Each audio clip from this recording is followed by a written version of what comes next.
Hello students, मैं वीरू, आपका online tutor. आपका बहुत बहुत स्वागत है वीरू द पॉलिटी ट्रैक पर।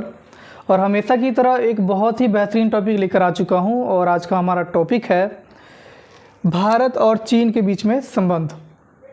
ये क्लास 12th के स्टूडेंट के लिए काफ़ी इंपॉर्टेंट क्वेश्चन है, काफ़ी ये क्वेश्चन आता है। और ये सिर्फ एग्ज़ामों के लिए नहीं बल्कि इंटरनेशनल रिलेशन को समझना है, ठीक है। तो इस चीज़ को भी हमें समझना ज़रूरी है कि भारत और चीन के बीच में संबंध कैसा है, भारत और पाकिस्तान के बीच में संबंध कैसा है। ये हमारे इंटरनेशनल पॉलिटी को समझने में बहुत ही महत्वपूर्ण भूमिका निभाता है। चलिए हम समझते हैं, किसी भी देश के साथ जब हम संबंध पढ़ते हैं तो संबंध दो प्रकार के होते हैं, या तो संबंध अच्छा होगा या फिर बुरा, ठीक है। तो वही पढ़ने जा रहे हैं, भारत और चीन के बीच में जो संबंध है, सकारात्मक और नकारात्मक संबंध पढ़ेंगे अब इसमें, ठीक है। देखा जाए यहाँ पे तो सकारात्मक पॉइंट्स कम है और नकारात्मक पॉइंट्स ज़्यादा है। तो सबसे पहले एक काम कर लेते हैं, हम भारत और चीन के बीच में सबसे पहले हम नकारात्मक संबंध को ही समझ लेते हैं। भारत और चीन की अगर बात करें तो इनके बीच में पहला जो विवाद है, पहला जो नकारात्मक संबंध है वो सीमा विवाद को लेकर है। और भारत और चीन के बीच में सीमा विवाद जो दो क्षेत्रों को लेकर है। दो क्षेत्र कौन से हैं तो जानना जरूरी है आपको। तो मैं थोड़ा सा यहाँ पे मैप बनाने की कोशिश करता हूँ।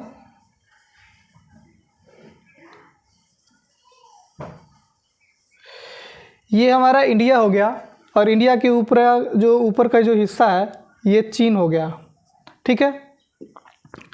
तो भारत और चीन के बीच में सीमा विवाद दो क्षेत्रों को लेकर है।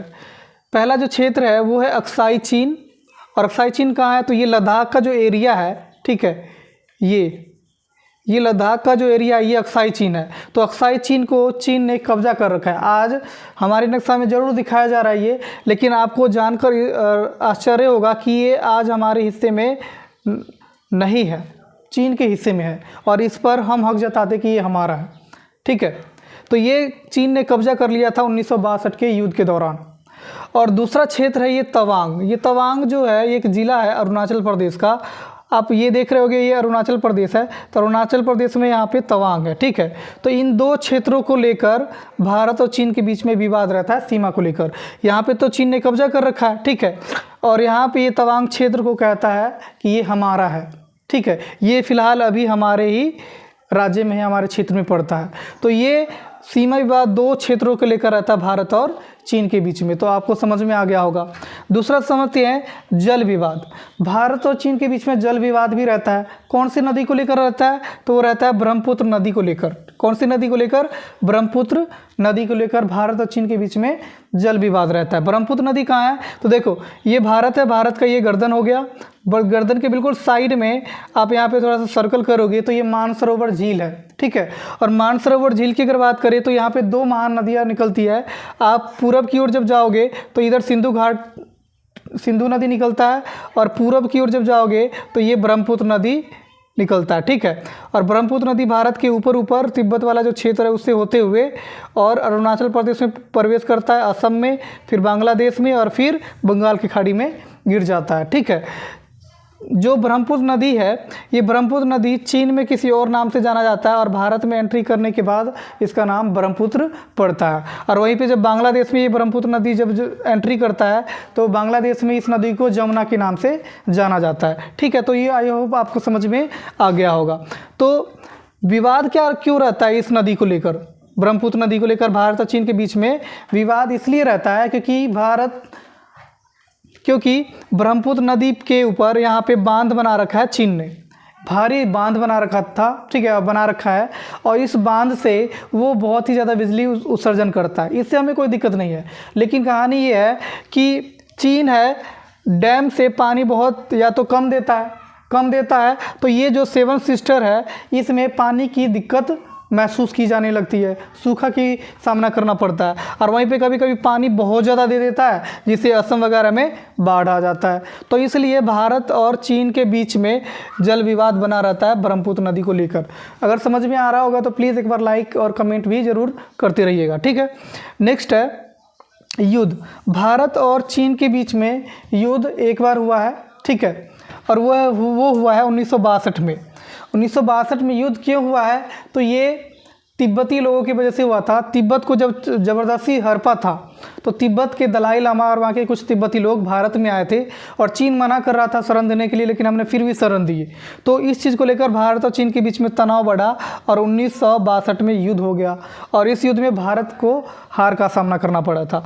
एक और वॉर हुआ था 1967 में, जो NCERT में नहीं पढ़ाया जाता है, ठीक है। और ये वॉर हुआ था जिसमें इसमें चीन को हार का सामना करना पड़ा था, ठीक है, लेकिन इसको NCERT में नहीं पढ़ाया जाता, ठीक है। तो ये भी मैंने आपको बता दिया हूँ। नेक्स्ट है, भारत और चीन के बीच में ना तिब्बत को लेकर भी विवाद रहता है। भारत और चीन को लेकर, तिब्बत को लेकर भी झगड़ा रहता है, मतभेद रहता है, विवाद रहता है। याद रहेगा तिब्बत है कहाँ पे, तो आप यहाँ पे देख रहे हैं ये पूरा चीन है। चीन का जो नीचे का जो हिस्सा है, ठीक है, नीचे का जो हिस्सा है ये नेपाल हो गया, ये भूटान हो गया, और नीचे का जो हिस्सा है ये तिब्बत पर जाता है, ठीक है, ये तिब्बत है। तो तिब्बत पहले एक अलग देश था 1950 से पहले। तिब्बत 1950 से पहले एक अलग देश था, लेकिन 1950 में चीन ने ज़बरदस्ती इस पर अटैक कर दिया और इसको अटैक करके और इसको हड़प गया और चीन का एक अंग बना लिया, अपना एक अभिन्न अंग बना लिया। तो इसलिए भारत और चीन के बीच में ये क्षेत्र को लेकर विवाद बना रहता है। सिक्किम विवाद क्यों रहता है? आप देख रहे होंगे ये नेपाल है, ठीक है, आपको ये नेपाल है। यहाँ पे एक बार फिर से मैं ड्रॉ कर देता हूँ। तो ये नेपाल, ठीक है, नेपाल के साइड में ये सिक्किम है, ठीक है, नेपाल के जस्ट साइड में सिक्किम 1975 तक एक अलग रजवाड़ा था, वहाँ का राजा का शासन चलता था। लेकिन 1975 में यहाँ के जनता ने खुद ही स्वीकृति दिखाया भारत में मिलने के लिए और यहाँ ये सिक्किम अपने मर्जी से भारत में मिला था। तब चीन का दावा था कि भारत ने ज़बरदस्ती सिक्किम को मिलाया है भारत के अंदर, जो कि बिल्कुल ही गलत था। तो हमने तिब्बत के मामले में विरोध किए थे चीन का कि आपने ज़बरदस्ती मिलाए हो, और सेम उन्होंने सिक्किम के मामले में हमारा विरोध किया था। हालांकि वो तो ज़बरदस्ती मिलाया था तिब्बत को और तिब्बत हमारे में अपने मर्जी से 1975 में मिल गया था। और ये भारत का कौन सा राज्य बना था, एक बार जरूर कमेंट में राइट कीजिएगा, ठीक है। नेक्स्ट है वीटो पावर की सदस्यता और एनर्जी की सदस्यता को लेकर भारत के मार्ग में अक्सर बाधा बना रहता है चीन। जब भी वीटो पावर की प्राप्ति की बात उठता है तो चीन हमेशा वीटो पावर कर देता है, भारत के विरोध में वीटो पावर का प्रयोग करता है। इससे क्या होता है कि भारत को सदस्यता नहीं मिल पाता है।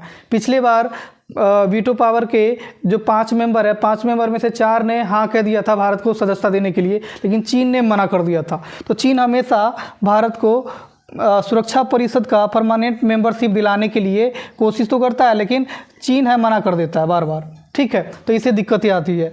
और एनर्जी का फुल फॉर्म समझ लो, न्यूक्लियर सप्लाई ग्रुप।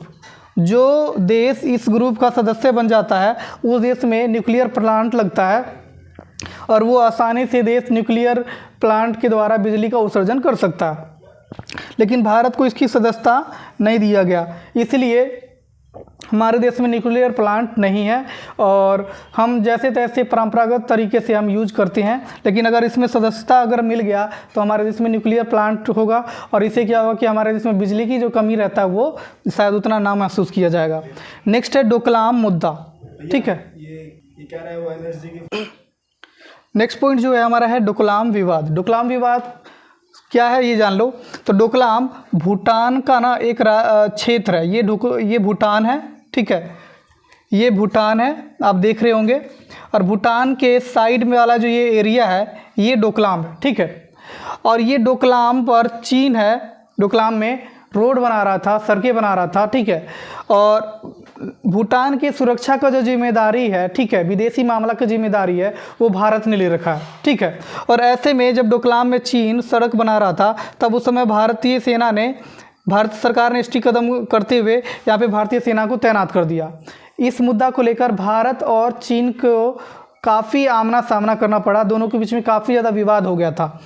चीन का जो राष्ट्रपति है आज है शी जिनपिंग, वो पार्लियामेंट में भी घोषित कर दिया था कि अगर इंडियन सेना अगर पीछे नहीं हटता है डोकलाम से तो दोनों के बीच में युद्ध हो सकता है, हम अटैक कर देंगे। लेकिन ऐसा हुआ नहीं, ठीक है। तो इस तरह से डोकलाम विवाद में कहीं ना कहीं कूटनीतिक रूप से चीन को हार का सामना करना पड़ा था। ठीक है, तो ये डोकलाम विवाद समझ में आ गया होगा। डोकलाम कहाँ है? तो भूटान का एक क्षेत्र है और भूटान में ही चीन क्या बना रहा था? सड़क बना रहा था। और ऐसे में भूटान खतरे में था तो भारत ने इसकी सुरक्षा का जिम्मेदारी ले रखा था, इसलिए यहाँ पे सेना तैनात किया। भारत और चीन की सेना डोकलाम को लेकर आमने सामने आई और इसलिए विवाद उत्पन्न हुआ। ठीक है, नेक्स्ट है पाकिस्तान को साथ हमेशा चीन देता है भारत के विरोध में। जब भी भारत को कमज़ोर करना है तो चीन पाकिस्तान का सपोर्ट करता ही है।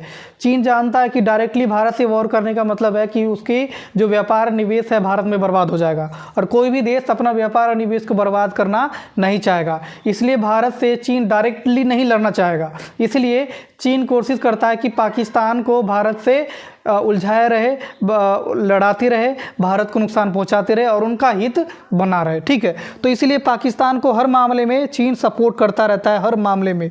तो ये भारत और चीन के बीच में नेगेटिव पॉइंट को देखने को मिलता है। नेक्स्ट है वन बेल्ट वन रोड की पॉलिसी। ठीक है, भारत ने वन बेल्ट वन रोड के तहत वन बेल्ट वन रोड के तहत क्या कर रखा है कि चीन पीओके से सड़क ले जा रहा है पाकिस्तान के अंदर। ये मान लिया पाकिस्तान है तो चीन है पीओके से होते हुए और अपना सड़क ले जा रहा है कहाँ तक? तो बंदरगाह तक ले जा रहा है। ठीक है, ताकि समुद्री यात्रा आसान हो जाए चीन के लिए। ठीक है, अब इससे क्या है कि पीओके हमारा है। ठीक है, और अभी फ़िलहाल के लिए इस पीओके पे कब्जा कर रखा है पाकिस्तान ने। और ये जो विवादित क्षेत्र है इस क्षेत्र में चीन को रोड बनाना, ठीक है, ये एक भारत और चीन को लेकर भारत और चीन के बीच में टेंशन पैदा करने वाला चीज़ है। ठीक है, तो इसीलिए वन बेल्ट वन रोड की जो पॉलिसी है चीन का, उसके वजह से दोनों के बीच में मतभेद बन रहा है। नेक्स्ट है भारत और चीन के बीच, भारत को चारों तरफ से चीन घेरने की कोशिश करता है। जैसे कि मान लिए भारत है, ठीक है, भारत है ये, तो पाकिस्तान को तो चीन ने अपने तरफ कर ही रखा है, नेपाल को भी अपने तरफ कर लिया है। ठीक है, इसके अलावा म्यांमार को अपने तरफ कर रखा है, बांग्लादेश को अपने तरफ खींच रखा है, श्रीलंका को इतना कर्जदार बना दिया है कि इसका जो हम्बन टोटा जो यहाँ पे बंदरगाह है चीन ने उसको कब्जा कर लिया है, मालदीव को अपने तरफ कब्जा कर रखा है। तो इस तरह से भारत को चारों तरफ से घेरता है चीन, ताकि भारत को कमज़ोर किया जा सके। तो इस तरह से आप देख रहे होंगे कि भारत और चीन के बीच में नकारात्मक पॉइंट ज़्यादा है। ठीक है, अब भारत और चीन के बीच में कुछ सकारात्मक पॉइंट भी है जिसे पढ़ना चाहिए हमें। ठीक है, तो कौन सा पॉइंट है ये समझ लेते हैं। तो भारत और चीन के बीच अगर बात करें तो भारत और चीन के बीच में जो सकारात्मक संबंध है वो पहला है पंचशील समझौता, पंचशील सिद्धांत। भारत और चीन के बीच में पंचशील सिद्धांत पर एक समझौता हुआ है। भारत और चीन के बीच में पंचशील सिद्धांत पर एक समझौता हुआ है 1954 में, और ये भारतीय प्रधानमंत्री पंडित नेहरू और चीन का जो राष्ट्रपति थे चाउ एन लाई, इनके बीच में ये समझौता हुआ था। इस पंचशील सिद्धांत में 5 सिद्धांत आता है, यानी 5 ऐसे सिद्धांत जिस पर अगर पूरा दुनिया चले तो दुनिया में हर देश सुरक्षित रहेगा और विश्व में अपने आप ही शांति स्थापित हो जाएगा। वो पंचशील में 5 सिद्धांत है कौन सा? तो वो है एक दूसरे पर आक्रमण न करना, दूसरा है एक दूसरे के आंतरिक मामले में दखल न करना, एक दूसरे के एकता, अखंडता और संप्रभुता का सम्मान करना, और एक दूसरे के साथ लाभकारी संबंध स्थापित करना, और नेक्स्ट शांतिपूर्ण अस्तित्व, यानी कि जियो और जीने दो। ये 5 सिद्धांत पर अगर पूरा दुनिया चले तो विश्व में अपने आप ही शांति और सुरक्षा की स्थापना हो जाएगा। और इसी 5 सिद्धांत पर 1954 में भारत का प्रधानमंत्री पंडित नेहरू और चीन के राष्ट्रपति चाउ एन लाई, इनके बीच में समझौता हुआ था। इसे ही पंचशील सिद्धांत कहा गया या पंचशील समझौता कहा गया। नेक्स्ट है हिंदी चीनी भाई भाई का नारा। ये आपको याद होगा 1962 में युद्ध की शंका बढ़ रहा था काफ़ी ज़्यादा, दोनों के बीच में तनाव काफ़ी ज़्यादा बढ़ गया था, और इसी तनाव को घटाने के लिए भारतीय प्रधानमंत्री पंडित नेहरू जी हिंदी चीनी भाई भाई का नारा लगा रहे थे। किसका नारा लगा रहे थे? हिंदी चीनी भाई भाई का नारा, ताकि भारत और चीन के बीच में जो करवाहट बढ़ी है वो थोड़ा सा घटाया जा सके। लेकिन ये संभव नहीं हुआ और 1962 में युद्ध हुआ और इसमें भारत को बुरी तरह से हार का सामना करना पड़ा था। नेक्स्ट है एससीओ और ब्रिक्स का सदस्य दोनों ही देश है। ठीक है, एससीओ का फुल फॉर्म समझ लेते हैं। तो संघाई कोऑपरेशन ऑर्गेनाइजेशन। संघाई ये चीन का कैपिटल, वैसे चीन का कैपिटल नहीं है, वो वहाँ पर शहर है ना। एक सेकेंड कट कर लेना। नेक्स्ट पॉइंट है एससीओ और ब्रिक्स का सदस्य है चीन और भारत दोनों ही है। ठीक है, SCO का फुल फॉर्म क्या है? तो इसका है संघाई।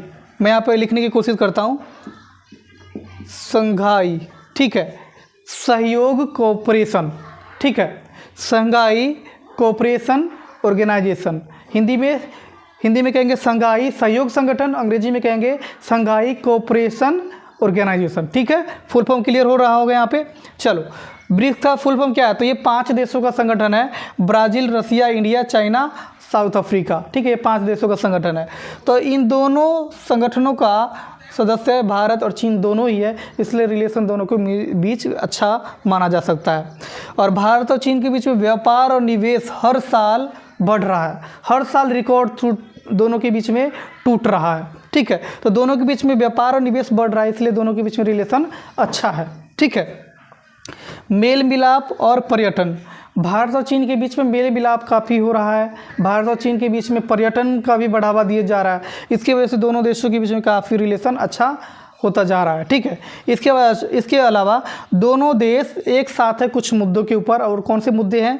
तो दोनों देश एक साथ हैं विकासशील देशों के मुद्दे पर। पश्चिमी देश जब भी विकासशील देशों के अहित में कुछ लाने की कोशिश करता है, नियम नीति कुछ भी, तो उस समय चीन और भारत एक दूसरे का विरोध नहीं करते हैं, उस समय दोनों एक दूसरे का साथ देते हैं और विकासशील देशों के हितों में सदैव एक साथ खड़े रहते हैं, क्योंकि दोनों देश ही विकासशील है, ठीक है। वहीं पे पर्यावरण के मामले की अगर बात करें तो पर्यावरण को लेकर जब भी भारत और चीन जैसे विकासशील देशों पर पश्चिमी देश दबाव डालने की कोशिश करते हैं तो दोनों पर्यावरण के मामले में एक साथ आ जाते हैं। क्यों? क्योंकि जाहिर सी बात है, भारत और चीन डेवलपिंग नेशन है, विकासशील देश है, और इनके ऊपर पर्यावरण को लेकर किसी भी प्रकार का प्रतिबंध थोपा जाएगा तो चीन और भारत का विकास जो हो रहा है वो बंद हो जाएगा। तो इसीलिए क्या करा जाता है कि चीन और भारत दोनों पर्यावरण के मुद्दे पर और विकासशील देशों के मुद्दे पर सदैव एक साथ रहती हैं। तो दोस्तों, आई होप ये वीडियो आपको पसंद आया होगा। अगर थोड़ा सा भी मेहनत हमारा पसंद आ रहा होगा ना, तो प्लीज़ लाइक, शेयर, कमेंट और सब्सक्राइब जरूर कर दीजिएगा। और नोट्स इस टॉपिक का आपको ज़रूर PDF मिल जाएगा। टेलीग्राम हमारा ज्वाइन कीजिए, डिस्क्रिप्शन में हमारा टेलीग्राम का लिंक मिल जाएगा आपको, आप वहाँ से जाकर ज्वाइन कीजिए और वहाँ पे PDF बिल्कुल फ्री मिलेगा आपको, कोई पे वगैरह करने की ज़रूरत नहीं रहेगा, ठीक है। Thank you so much.